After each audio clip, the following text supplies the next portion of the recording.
The sun was setting behind the mountains when Kang Day heard the strange sound. He stopped working in his rice field and looked up at the darkening sky. The sound was like thunder, but different.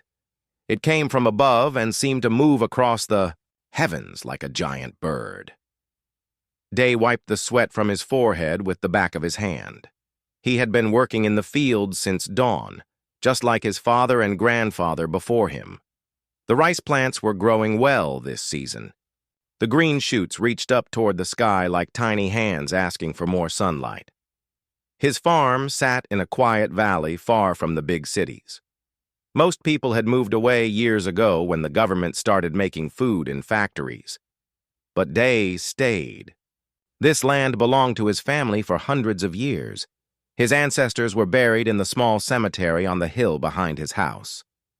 The strange sound came again. This time it was closer and louder. Day looked toward the mountains and saw lights in the sky. Not airplane lights or helicopter lights. These lights were different. They moved in ways that made no sense. They danced and spun like fireflies, but much bigger and brighter.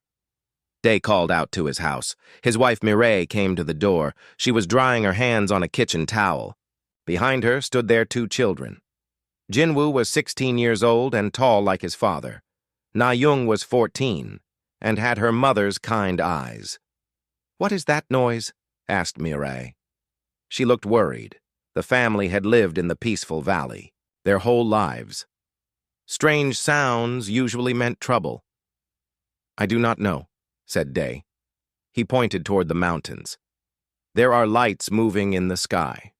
They do not look like any aircraft I have seen before." The lights grew brighter as they watched. Now the family could see that something was falling from the sky. It moved fast, but not like a falling rock or broken airplane. It moved like it was trying to control where it would land. Jinwoo stepped outside for a better look. "Father, it is coming toward our farm," he said. His voice was excited but nervous. Na-young grabbed her mother's arm. "What if it is dangerous?" she whispered. The object in the sky was getting bigger as it came closer. Now they could see it was not like any machine they knew. It looked smooth and curved like a giant egg.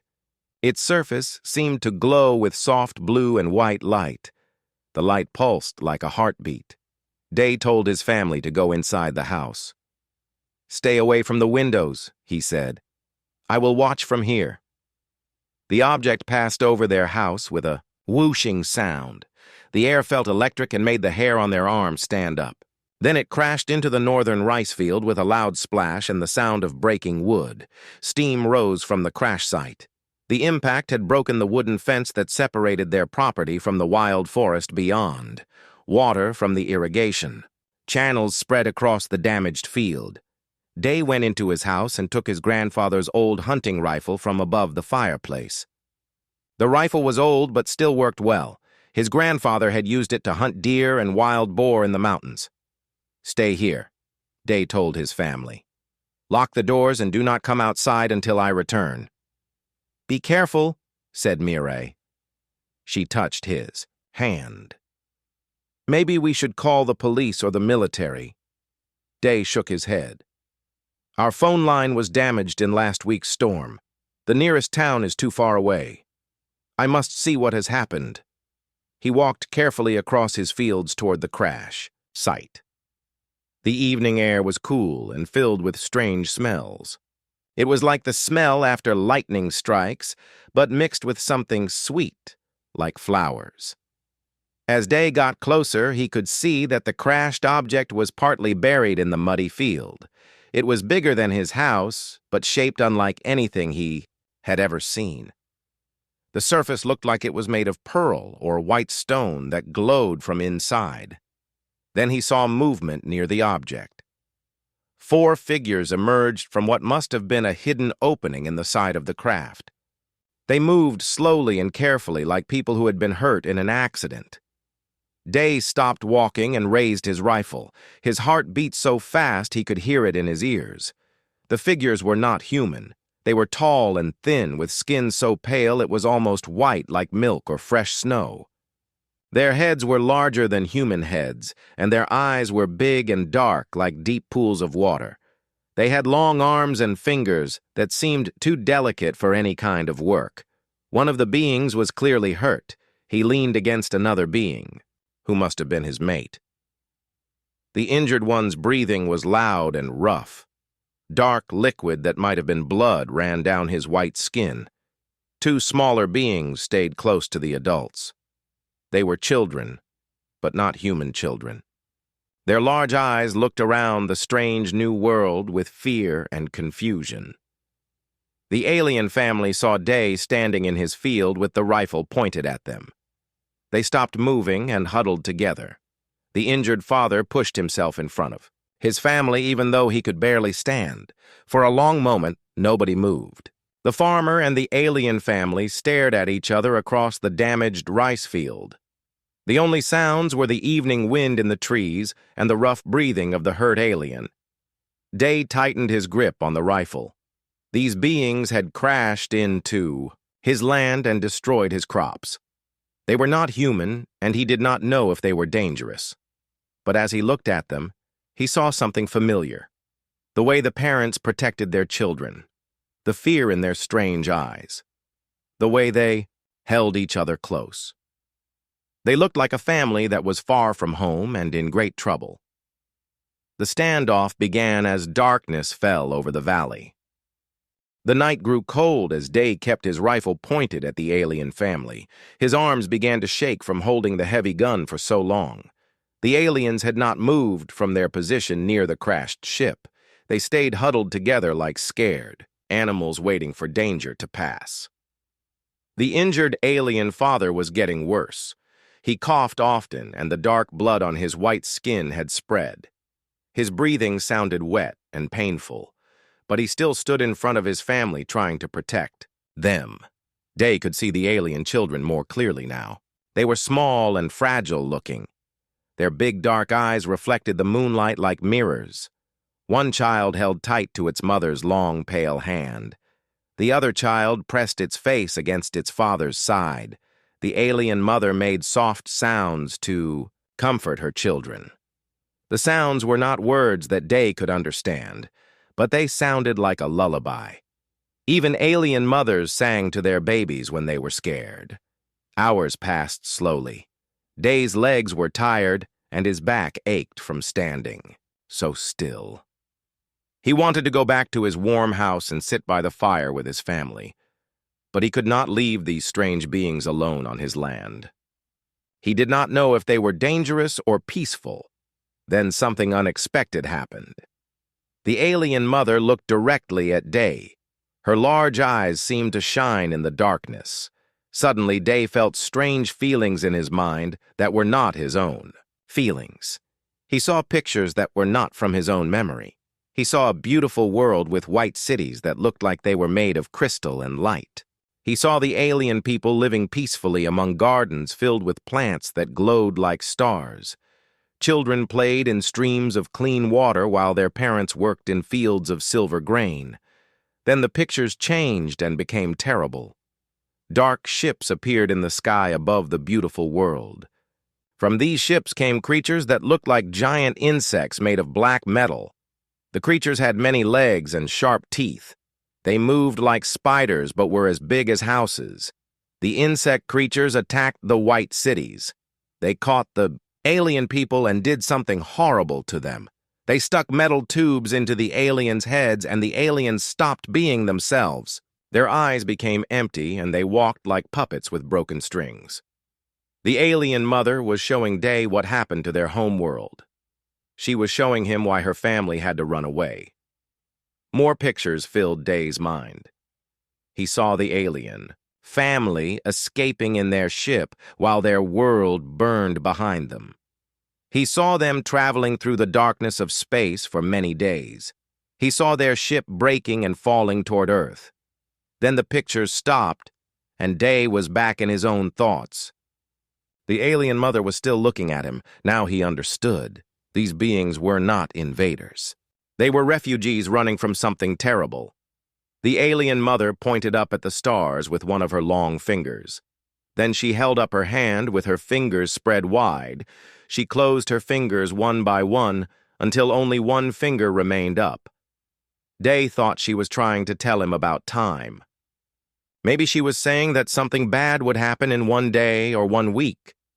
The alien father tried to speak. His voice was like wind blowing through leaves. The words were not human words, but somehow Day felt their meaning in his mind. The alien was trying to warn him about danger coming from space. As dawn began to light the eastern sky, Day heard familiar voices calling his name.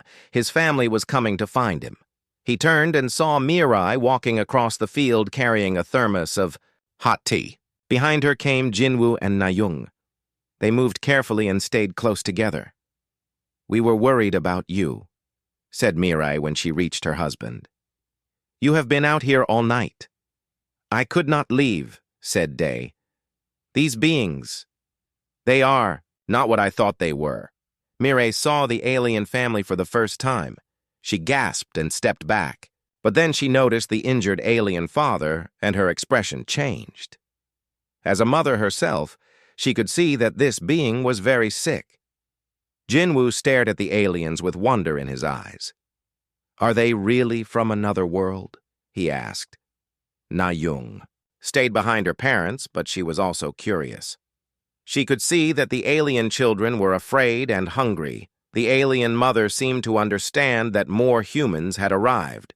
She made gentle gestures with her hands to show that her family meant no harm.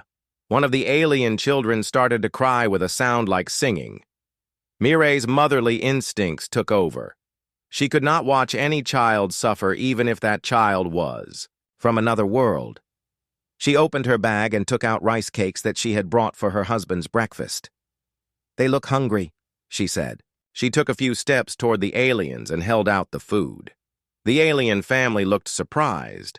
The mother reached out slowly and took the rice cakes.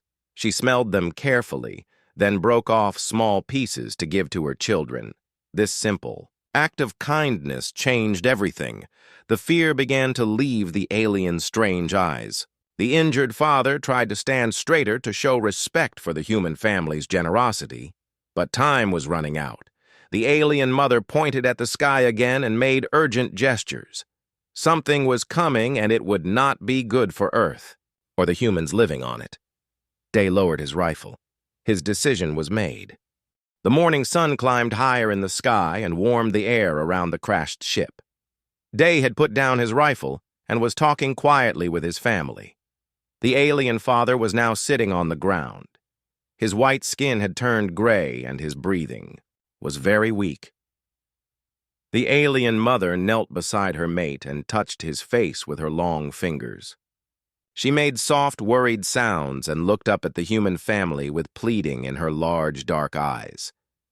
She did not need to speak human words. Any parent could see that she was asking for help to save the one she loved. Nayoung tugged on her mother's sleeve. "The alien father is dying," she whispered. "Can we help him?" Mirai looked at her husband. "Day, we cannot just stand here and watch. He has children who need him." Jinwoo surprised everyone by stepping forward. "I will help," he said. The 16-year-old boy was not afraid of the strange beings anymore. He could see that they were a family in trouble, just like his own family would be in trouble if his father was hurt. Jinwoo walked slowly toward the aliens. The mother watched him carefully, but did not try to stop him when he knelt down next to the injured father. Jinwoo took off his jacket and folded it into a pillow to put under the alien's head. The alien children came closer to watch the human boy help their father. They were still scared, but they were also curious. One of the small aliens reached out and touched Jinwoo's hand with one tiny finger. The finger was cold, but soft, like flower petals. Then something amazing happened. The alien child who touched Jinwoo suddenly spoke inside the boy's mind. Not with words, but with pictures, and feelings that Jinwoo could understand clearly. The child showed Jinwoo images of the terrible insect creatures that had destroyed their world. These creatures were called the Devourers, and they traveled from planet to planet, eating everything alive. They turned living beings into empty shells that served their dark purpose. The child showed Jinwoo that the Devourers had followed the alien family's ship through space. They would arrive at Earth very soon, maybe in 3 or 4 days. When they came, they would try to do to Earth what they had done to the alien homeworld. But there was hope. The alien family's ship contained seeds and knowledge that could help Earth fight the Devourers. Their people had learned how to grow living, defenses that could protect against the terrible creatures, plants that could think and fight, animals that could heal themselves and others. Jinwoo gasped as the pictures filled his mind. He turned to his family and tried to explain what he had learned. "Father, mother, sister," he said urgently. "These aliens are trying to warn us. Something terrible is coming to our world, but they know how to stop it." Day frowned. "How can you know this?" "The alien child showed me in my mind," said Jinwoo. "I saw pictures of what happened to their world. The same thing will happen to Earth unless we help them." The alien mother seemed to understand that Jinwoo had received the message. She stood up and walked to their damaged ship. Part of the ship's wall opened like a flower blooming. Inside, Day could see rooms filled with soft light and strange equipment. The alien mother brought out a small container that glowed with green light. Inside the container were tiny seeds that moved and pulsed like they were alive. She offered the container to Day.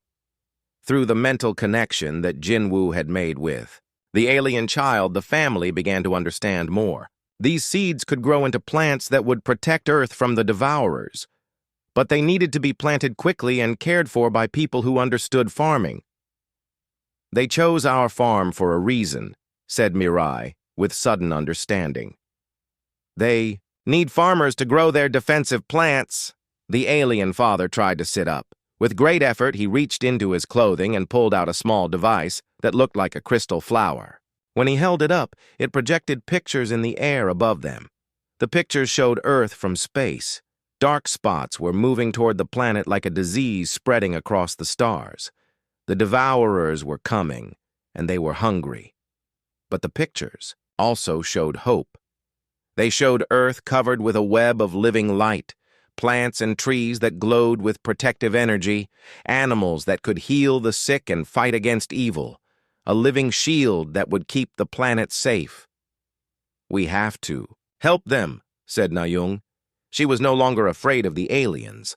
She could see that they were good people who wanted to save Earth just as much as humans did. Day made his decision.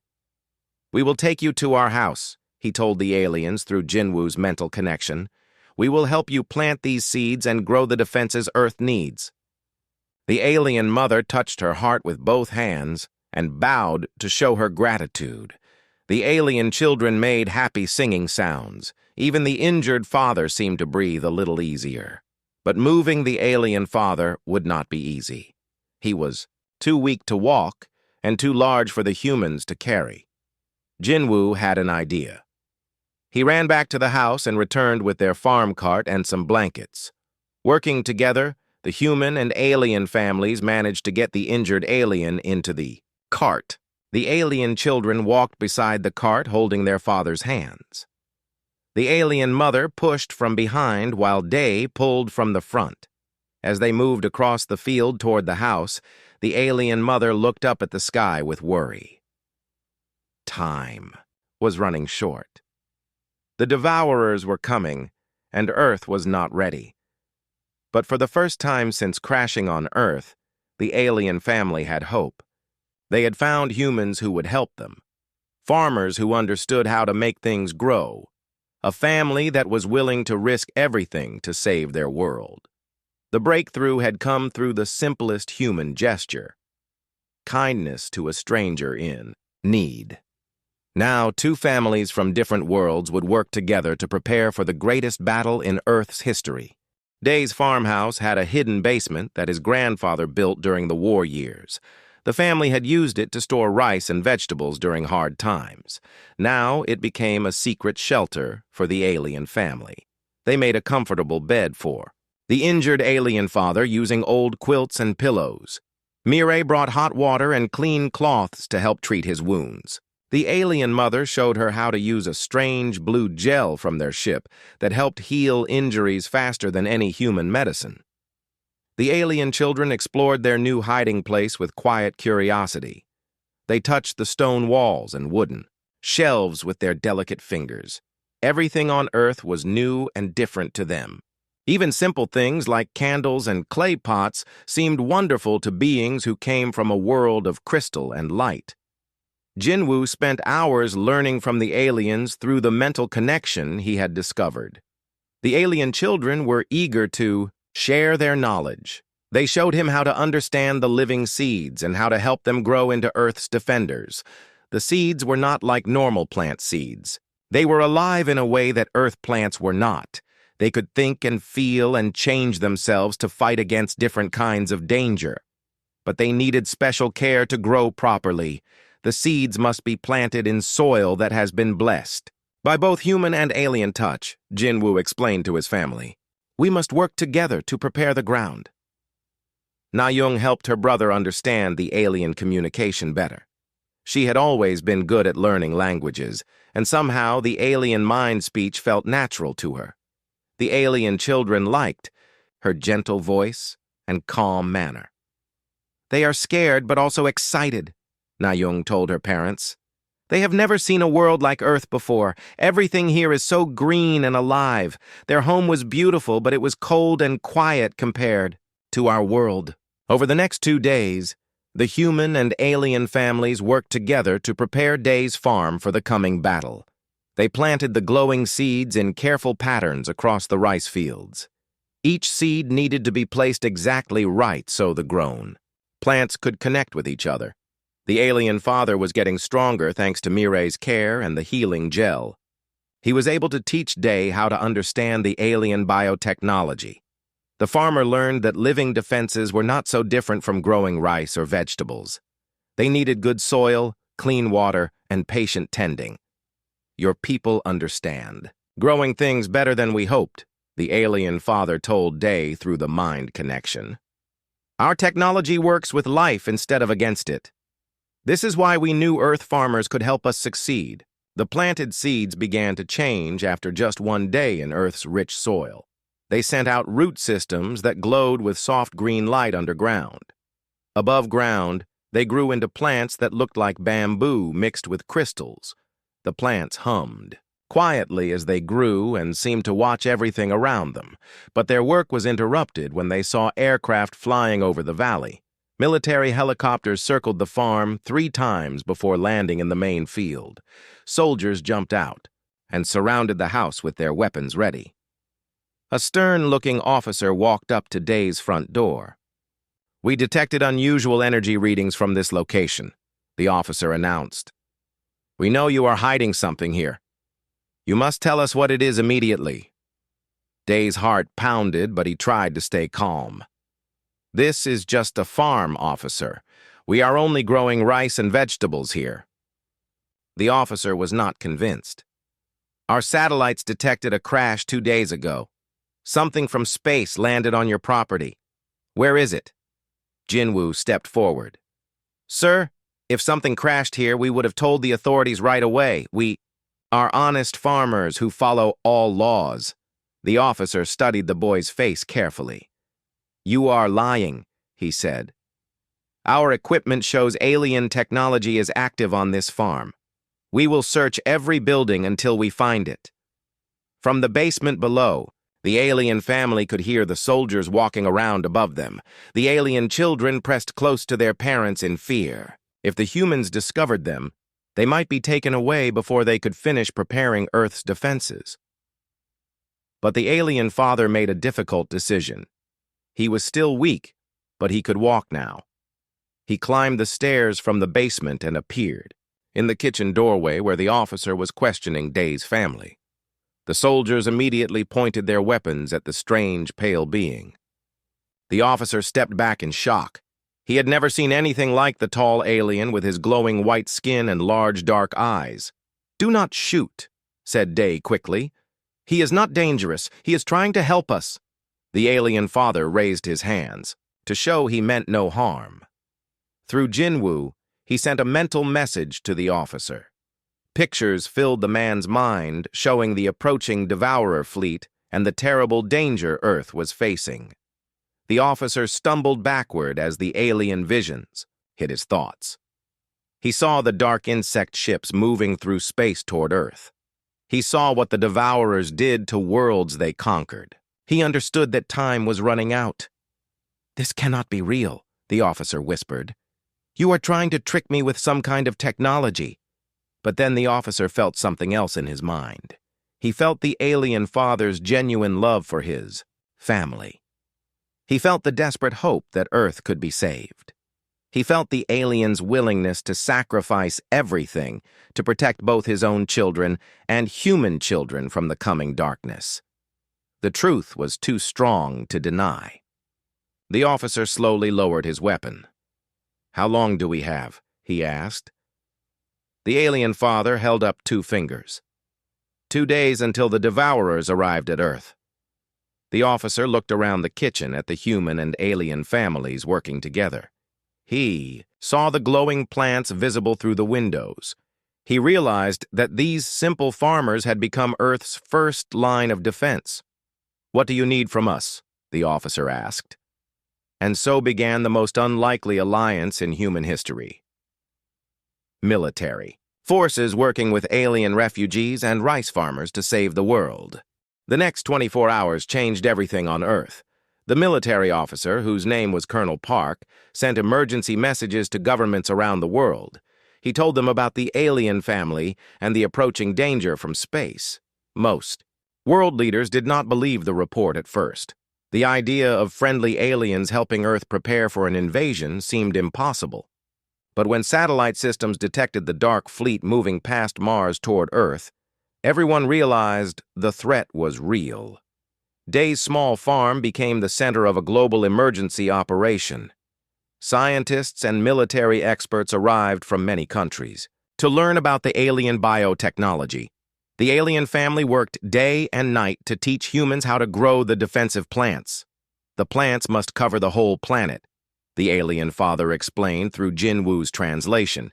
Every farm, every garden, every park must have the living defenses. The Devourers cannot conquer a world that fights back with life itself. Na-young helped set up communication networks to coordinate the global planting effort. She worked with computer experts to share the alien knowledge with farmers and gardeners everywhere. Within hours, people all over Earth were planting the glowing seeds. But not everyone trusted the aliens. Some military commanders believed the alien family were advanced scouts for the invasion.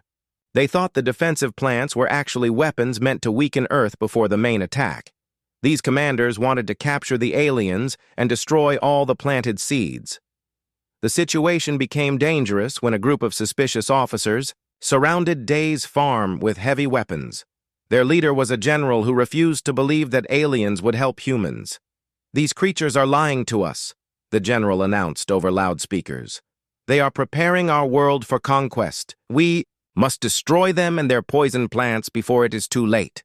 Colonel Park tried to reason with the general. "Sir, we have seen proof that they are telling the truth. The approaching fleet is hostile, and these aliens are refugees who escaped from it." But the general would not listen. "I will not risk humanity's future on the word of alien monsters," he said. "We will capture them and force them to tell us their real plans." The tense standoff continued for hours.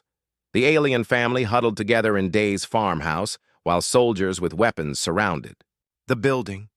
The defensive plants in the fields began to glow brighter as they sensed the conflict. Then the first Devourer probe arrived. It fell from the sky like a burning meteor and crashed into the forest beyond Day's farm. But this was not a ship. It was a living creature the size of a bus with black metal skin and too many legs. Its eyes glowed red like hot coals, and sharp teeth filled its mouth. The probe creature moved through the trees toward the farm. It could sense the alien technology and wanted to destroy it before the main fleet arrived. The defensive plants reacted by growing brighter and taller, forming a barrier around the property. When the probe creature touched the glowing plants, they wrapped around it like ropes. The creature screamed with a sound like breaking glass and tried to cut free with its claws, but the plants were stronger than they looked. They held the monster tight and began to drain its energy. Everyone watched in amazement as the terrible creature became weaker and weaker. Finally, it stopped moving and turned to gray dust that blew away in the wind. The defensive plants had destroyed it completely. The general stared at the empty space where the probe creature had been. He realized that the aliens had been telling the truth. The real enemy was coming from space, and only the defensive plants could stop them. "Forgive me," the general said to the alien father. "I did not understand the danger we face. How can we help you save our world?" The alien father placed his hand over his heart in a gesture of forgiveness. Through Jinwoo, he explained that there was no time for anger. The main Devourer fleet would arrive in just a few more hours. Working together, the human military and the alien family coordinated the final preparations. Aircraft flew to every continent carrying seeds and planting instructions. Farmers, gardeners, and ordinary people planted the glowing seeds in fields, parks, rooftops, and backyards.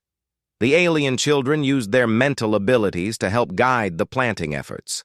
They connected with other children around the world, teaching them how to care for the defensive plants.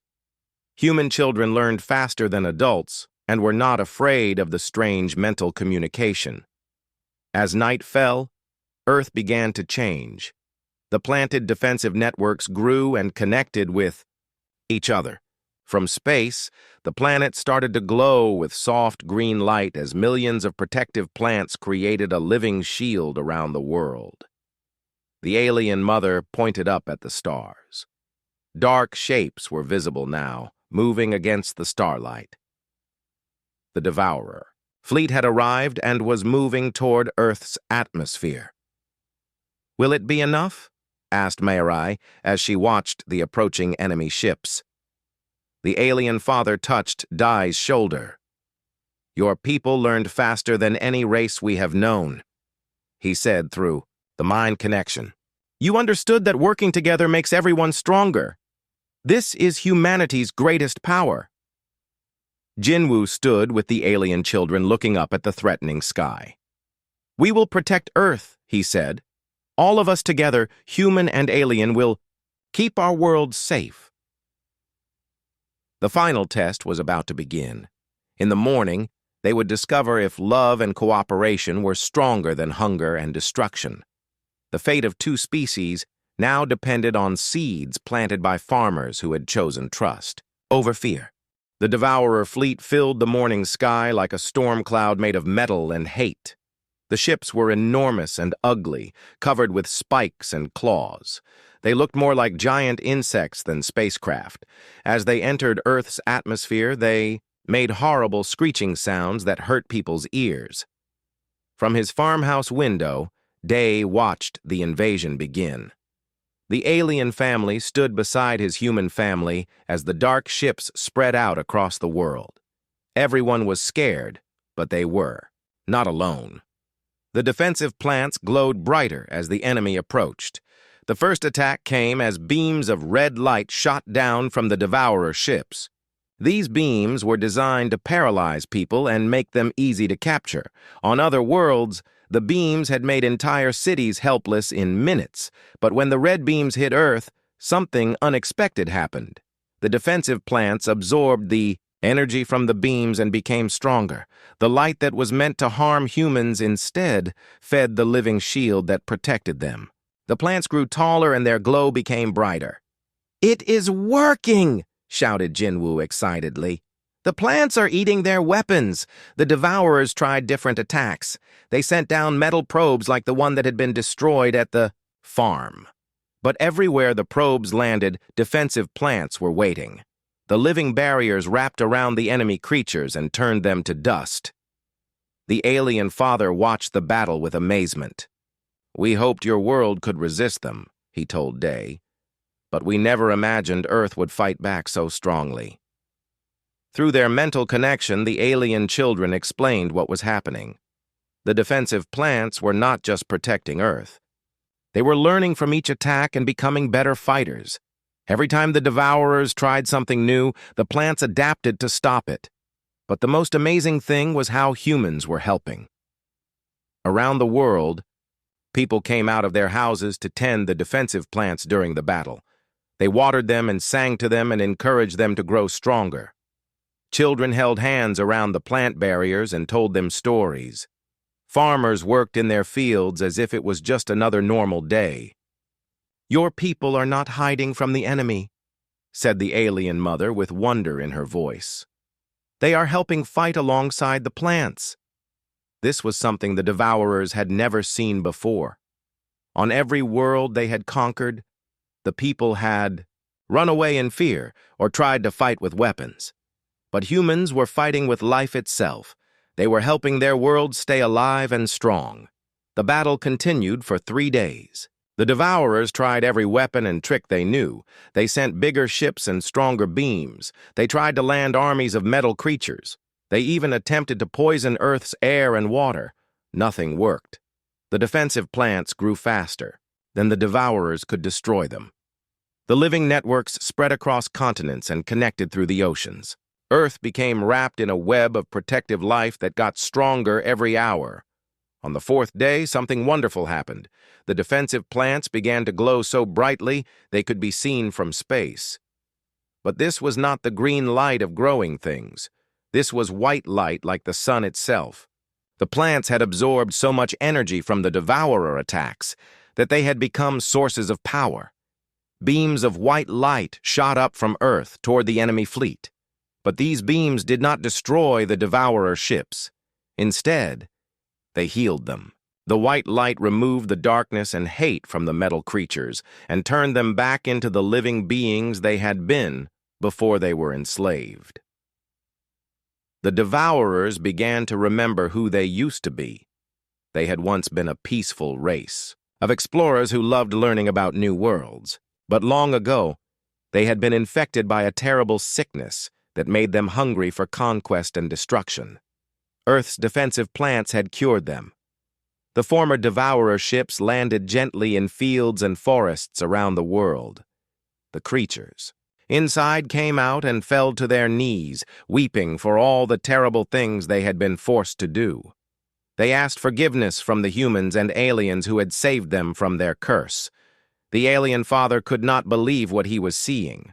"In all our history, no one ever found a way to cure the Devourers," he said.